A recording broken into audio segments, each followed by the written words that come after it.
L'association Réthèse des 4 saisons en partenariat avec Rénature Environnement ont organisé mercredi 13 avril à Rive-du-Plage une rencontre avec Sylvain Lemoyle, directeur général de Météo France. Cette conférence interactive a permis au public d'en savoir plus sur ce service officiel de la météorologie et de la climatologie en France. Île de Ré TV en a profité pour interroger le responsable de la division valorisation des données satellitaires sur le fonctionnement de cette structure, la nouvelle génération de satellites et bien sûr les conséquences réelles du réchauffement climatique sur notre écosystème. Eagle, you're looking great. Coming up 9 minutes. Alors Météo France, c'est un établissement public à caractère administratif, donc c'est un établissement que tout le monde connaît, hein. C'est environ 3000 personnes, 1500 sont sur Toulouse, qui est notre plus gros centre. Après on a des gens aussi sur tous les départements et territoires d'outre-mer. Et moi j'appartiens en fait à la division satellite. C'est un centre qui est en Bretagne et qui contient environ 65 personnes. Alors quelle a été l'évolution du satellite météorologique depuis au moins 50 ans et combien sont-ils à graviter autour de la Terre ? Alors les satellites météo, ça a commencé en fait très rapidement après le lancement du premier satellite artificiel, hein, c'était Spoutnik en 57. Le premier satellite météo, ça a été 1960, donc très rapidement après. Et en fait, l'ancêtre de Météo France, qui s'appelait la Direction de la météorologie nationale à l'époque, a décidé d'installer un centre de réception satellitaire en Bretagne, à Lannion, dès 1963. Donc en fait, ça fait près de 60 ans que le centre existe. Alors des satellites météo, il y en a de plus en plus. Quasiment tous les pays industrialisés du monde en lancent. Les Japonais, les Chinois, les Américains, les Européens bien sûr. C'est maintenant, on va dire, 60 à 80 satellites qui sont opérationnels ou qui continuent à tourner autour de la Terre, même s'ils ne sont plus opérationnels. Parce qu'en 1960, il y en avait combien et aujourd'hui, il y en a combien ?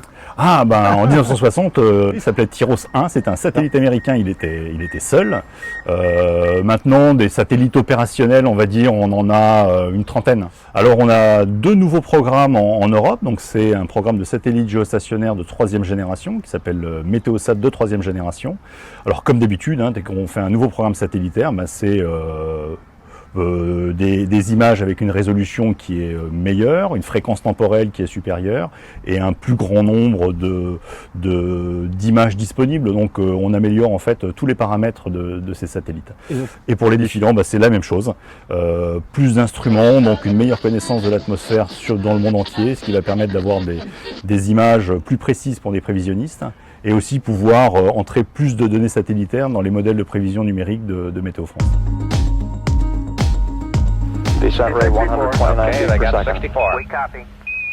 Alors en fait, nos clients, c'est tout le monde. Qui n'a pas besoin de prévision météorologique. Alors bien sûr, en matière de satellites, nos clients principaux, ça va être déjà interne à Météo France, ça va être nos collègues prévisionnistes qui vont regarder nos images, ça va être les modèles numériques de prévision qui vont se nourrir des observations satellitaires.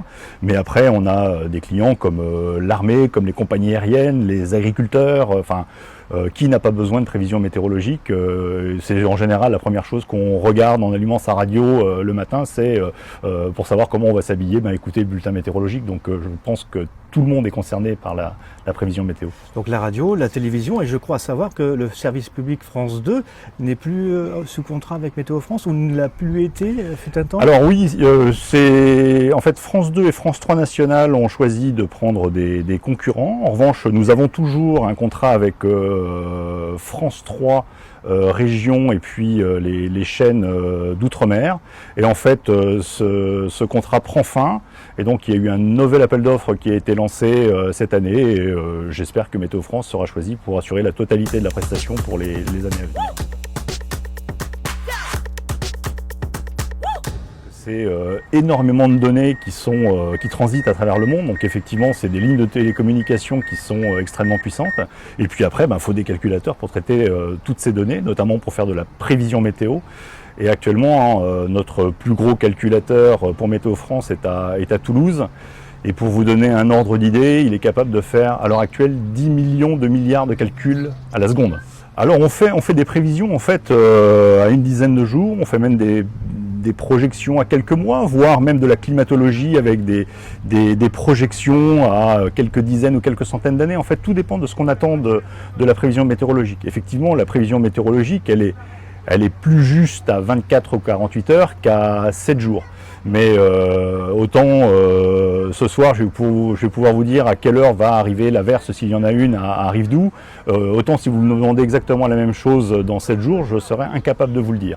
En revanche, je serai capable de vous dire est-ce qu'il fera plutôt beau, est-ce qu'il fera plutôt mauvais. Donc, tout est une histoire voilà, la prévision, elle va répondre aux attentes des gens de façon différente en fonction si l'échéance est courte ou si elle est très longue. Et pour la carte de France, pour la prévision de cet été ou de cette année, est-ce que vous avez une tendance? Est-ce que la sécheresse va prédominer? Est-ce que la pluie va prédominer? Est-ce que ça, on peut le calculer et le savoir?